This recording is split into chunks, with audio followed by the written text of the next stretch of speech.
दोस्तों, बौद्ध आवाज़ टीवी में आपका स्वागत है। मैं ब्रिजलाल बौद्ध और आप देख रहे हैं बौद्ध आवाज़ टीवी। आज काफ़ी दिन के बाद आपको पता है कि हमारे जो इस चैनल के स्पेशलिस्ट हैं और हमारे चैनल पर हमेशा अपनी बात रखते हैं और धम्म के बारे में, बौद्ध धम्म के बारे में रखते हैं। लेकिन आज चूँकि कर्पूरी ठाकुर जी का जन्मदिन था तो वो बीत गया, लेकिन उस समय की तैयारी में और आज कुछ अपना नया लेकर आए हैं भाई जगदीश प्रसाद बाबू जी। तो किस तरह से कर्पूरी ठाकुर मुख्यमंत्री और मुख्यमंत्री बने, किस प्रकार से बिहार की राजनीति में एक पिछड़ा वर्ग का व्यक्ति जो है वो सेटल्ड हुआ, तो उसके विषय में आज वे हमको बताएंगे। और आप सभी लोग हमारा वीडियो, असलियत में आप जब वीडियो पूरा नहीं देखते हैं तो उसमें आपको पूरी सच्चाई नहीं मिल पाती है, और जो चीज़ें आप किताब में पढ़ना चाहते हैं वो चीज़ें आपको वीडियो के माध्यम से मिलती हैं। और ये आप उस वीडियो के माध्यम से उनको देखना जब शुरू करेंगे तो आपके लिए बहुत बड़ी जानकारी प्राप्त होगी। भाई जगदीश प्रसाद जी हमारे साथ में बैठे हैं, हमारे चैनल पे उनका बहुत बहुत स्वागत है। धन्यवाद। दर्शकों को भी बहुत बहुत धन्यवाद जो हमारे इस चैनल को देख रहे हैं। कृपया करके हमारे पूरे वीडियो को देखें। भाई जगदीश प्रसाद बाबू जी, बहुत बहुत साधुवाद देते हुए बौद्ध जी, अभी 24 जनवरी को कर्पूरी ठाकुर जी का जन्मदिन मनाया गया था। जिस तरह से भारत की धरती पर बहुत से चिंतक हुए, सामाजिक विचारक हुए, राजनेता हुए, बहुत से लोगों ने गरीबों, पिछड़ों और सबके लिए काम किया बौद्ध जी, उसी में कर्पूरी ठाकुर जी का भी नाम अग्रणी रूप में आता है। जी जी। कर्पूरी ठाकुर जी बिहार में उनका जन्म हुआ। बिहार के समस्तीपुर जो ज़िला है, समस्तीपुर ज़िले का एक गांव जो है वो पितौजिया है, और पितौजिया में इनका जन्म हुआ। और इनके पिताजी का नाम गोपाल ठाकुर था और इनकी माताजी का नाम राम दुलारी था। कर्पूरी ठाकुर जी का कहना था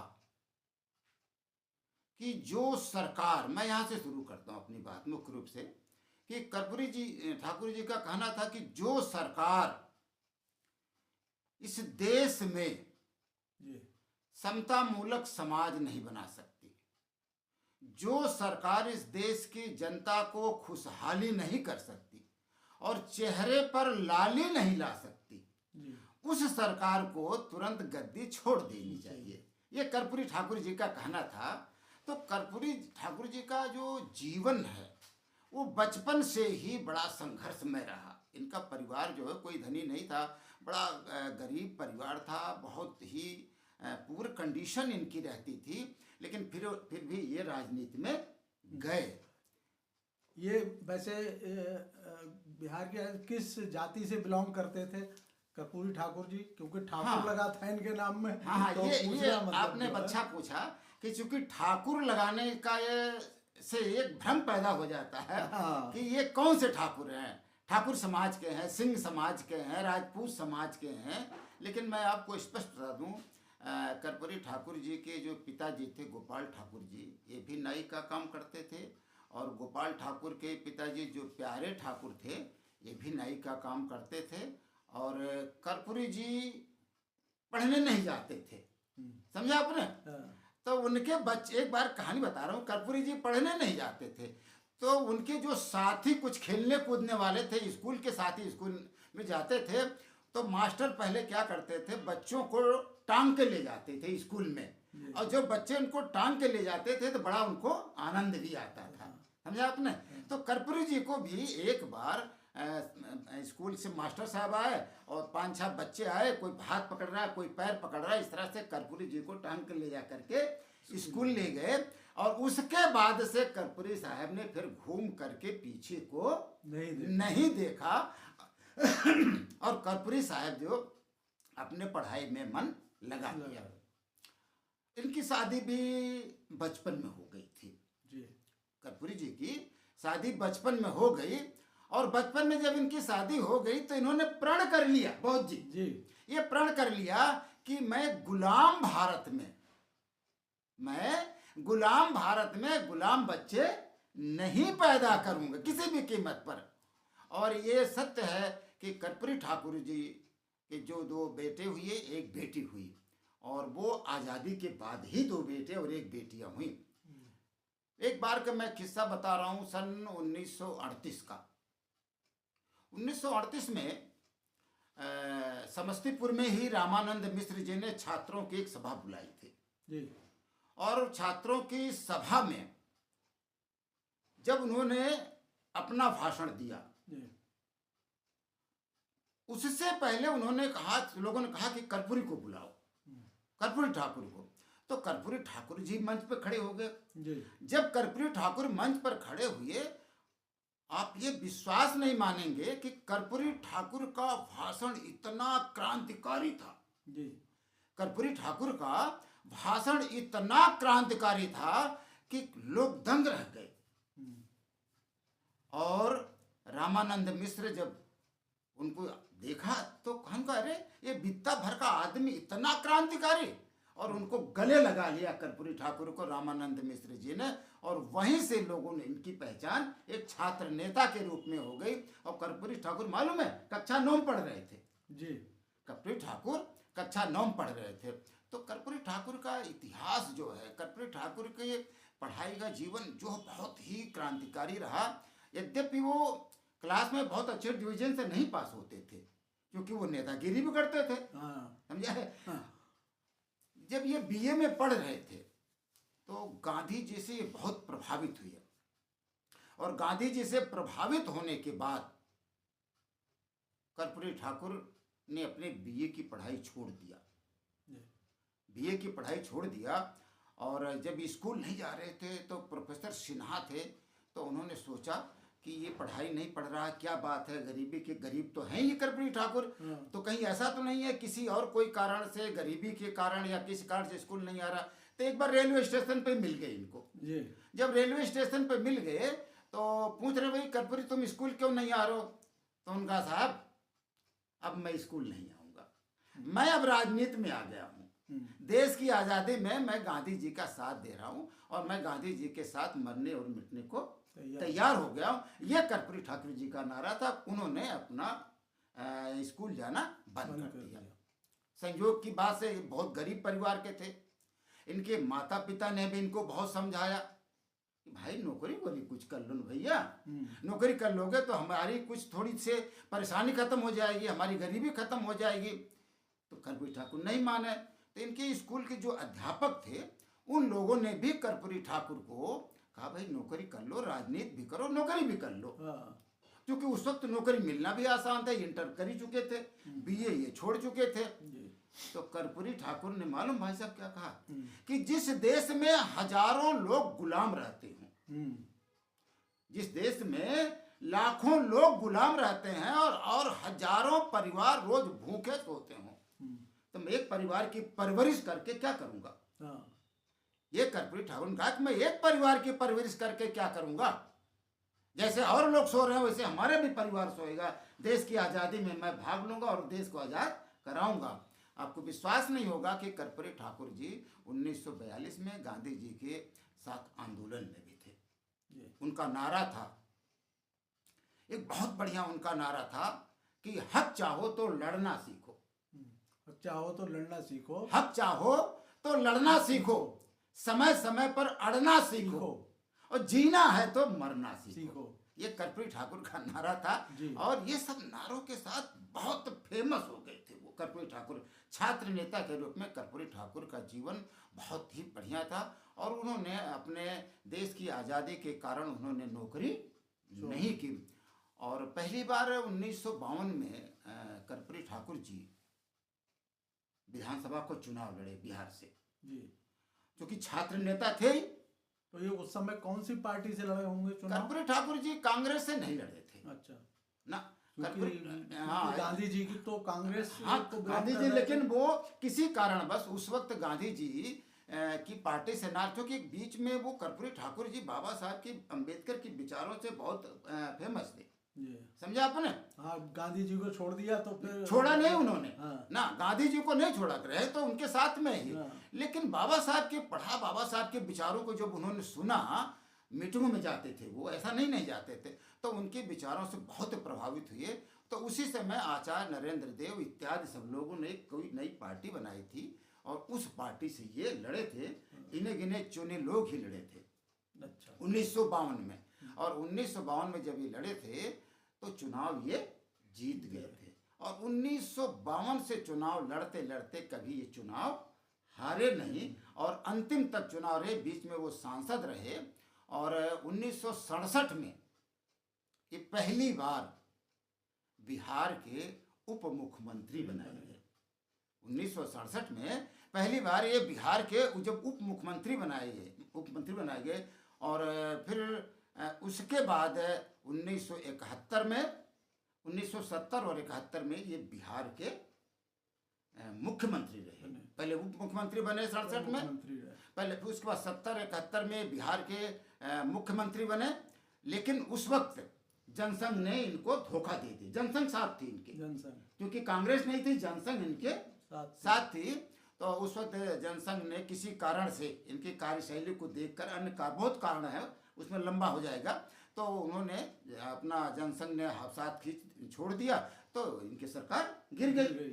इसी तरह से दूसरी बार भी उसके बाद कौन मुख्यमंत्री बने? भोला पासवान।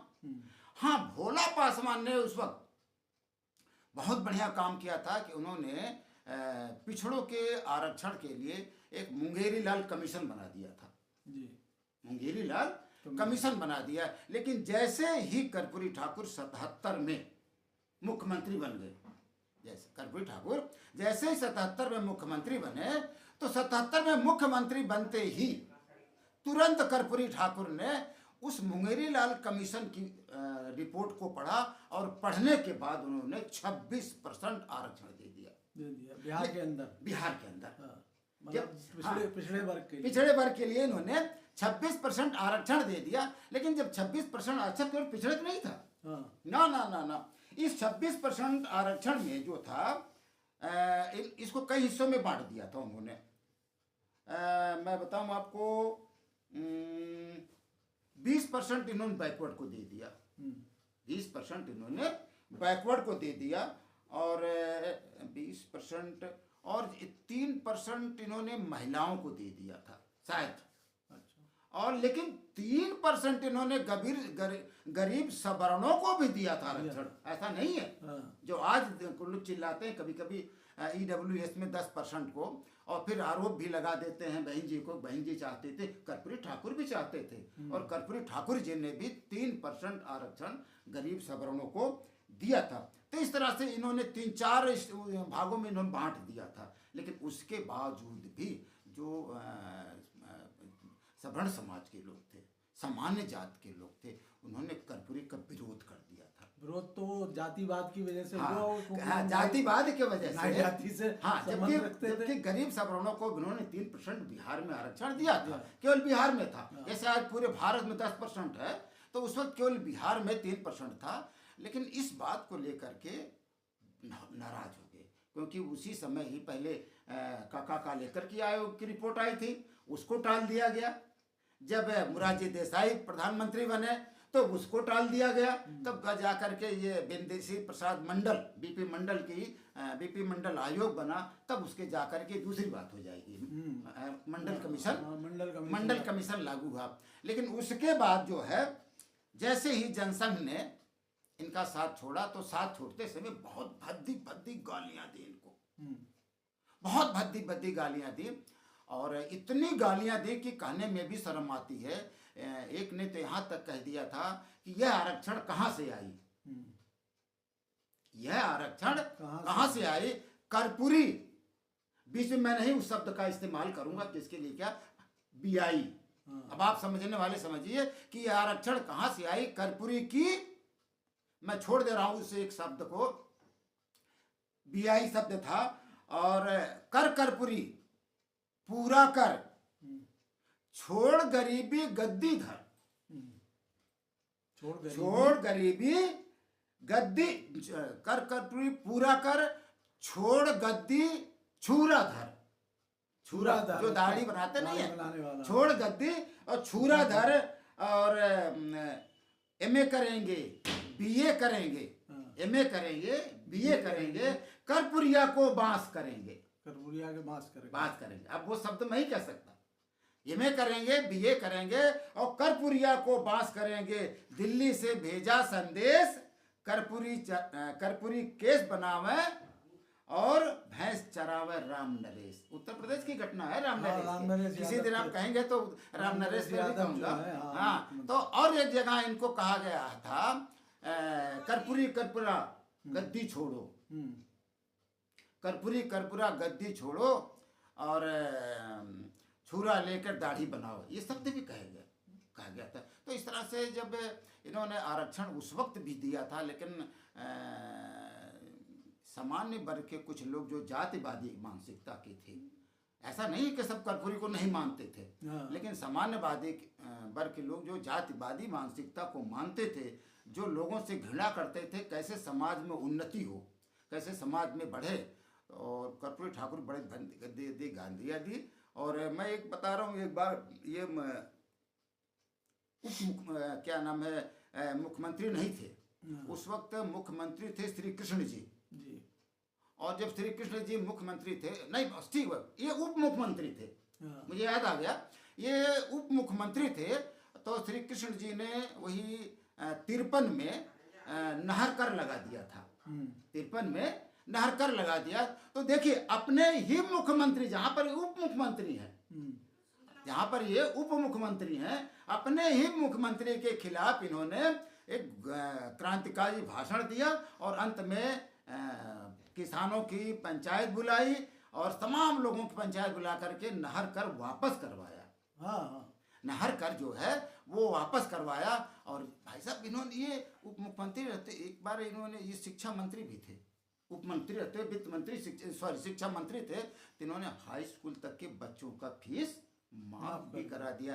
तो कर्पूरी जी का जो वर्णन है बौद्ध जी, वो कर्पूरी जी का वर्णन बहुत ज़्यादा है। इनके बहुत क्रांतिकारी भाषण है, बहुत क्रांतिकारी कार्य हैं, सभी चीज़ों का एक ही बार में नहीं कहा जा सकता है। तो आज ये कर्पूरी जी का, चूँकि अभी 24 जनवरी 1900 अभी हमारा 2026 को इनका जन्मदिन मनाया गया। यद्यपि इनका जन्मदिन 24 जनवरी को हुआ था, 24 जनवरी इनका जन्म तो हुआ 1924 में, लेकिन ये स्वयं मानते हैं कि मेरा जन्म जो है 24 जनवरी 1921 के आसपास हुआ था। मेरा जन्म जो है 24 जनवरी के 21 के आसपास हुआ था। और मैं इन्हीं बातों के साथ में आपको भी बहुत बहुत धन्यवाद देता हूं कि चूँकि आपने आज कर्पूरी ठाकुर का जिक्र किया, हम लोगों ने उस पर बात की, लेकिन उनको बहुत कष्ट तब हुआ जब कर्पूरी ठाकुर के विशेष सहयोगी बाबू जगदेव प्रसाद जी को कुशवाहा को गोली मार दी गई। इस पर चर्चा किसी दिन और करेंगे, कैसे गोली मारी गई। बहुत बहुत धन्यवाद आपको, बहुत बहुत दर्शकों को भी, आपको सबको बहुत बहुत धन्यवाद। इसके साथ ही भाई जगदीश प्रसाद बाबू जी का हम बहुत बहुत आभार व्यक्त करते हैं कि उन्होंने हमारे पास आकर और इस तरह का हमें जो बताई है। अब आप हमारा पूरा वीडियो जब देखेंगे तभी आपके लिए कुछ ना कुछ मिलेगा। अगर आप वीडियो नहीं देखते हैं पूरा तो आपको पूरी जानकारी नहीं मिलेगी। और हम आपसे आशा करते हैं कि आप हमारे चैनल को सब्सक्राइब कर दें और लाइक करें और कमेंट करें और शेयर करें। कमेंट में ये ज़रूर बताएं कि हमारी जो वीडियो है आपको कैसी लगी, और कहीं पर कोई कमी रही हो तो आप अपने कमेंट में हमें बताने का कष्ट करें, जिससे कि हम उस पर आगे से सुधार करें। और इसी के साथ अपनी बात समाप्त करते हैं। नमो बुद्धाय, जय भीम, जय भारत, जय संविधान।